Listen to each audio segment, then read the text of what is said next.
Good evening, Mr. Mayor and City Council. I'm Becki Leonard, and I have proudly called Pensacola my home for the last 30 years. I'm a graduate of both Pensacola Christian College and UWF, as well as a businesswoman who has built a career here and regularly donates high-value professional services to our community organizations. I'm also a parent.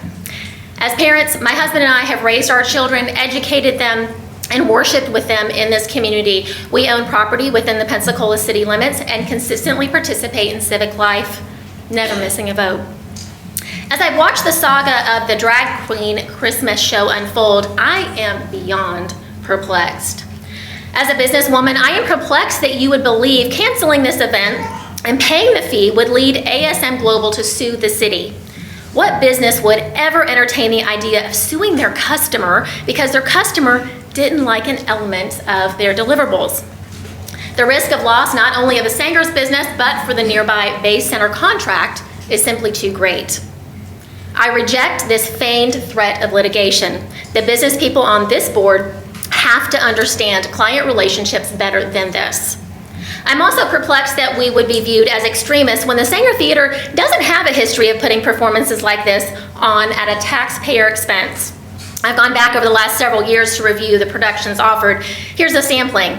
Pensacola Symphony Orchestra's opening night, Disney Junior Live, Tchaikovsky Symphony No. 4, Mannheim Steamroller Christmas, Celtic Angels Christmas, Pensacola Children's Chorus, the Nutcracker, and then now we have a drag queen Christmas. One of these, ladies and gentlemen, is not like the others. At Mannheim Steamroller, I am free of not worrying about my femininity being mocked, my faith being maligned, or vulgarities and lewdness being put on display. Let's be very transparent here. This is such an outlier to our established community norms that it appears intentional.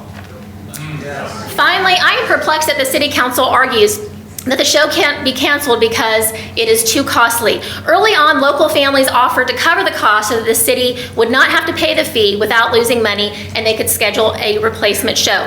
To put it simply, you were both given an out by ASM Global with the fee and by private donors willing to cover that fee. So my question for you tonight is this: why did you not take that offer? Your constituents deserve to know. It is simply that we have progressives dressed up like conservatives who want this advancement of depravity in our community. We need to know that. And even if the city didn't want to take private citizens up on their offer to pay the fee, the idea that you wouldn't be in favor of spending money to ensure the integrity of our community standards screams that money is the most important factor here. Well, Mr. Mayor and City Council, our community values are not up for sale.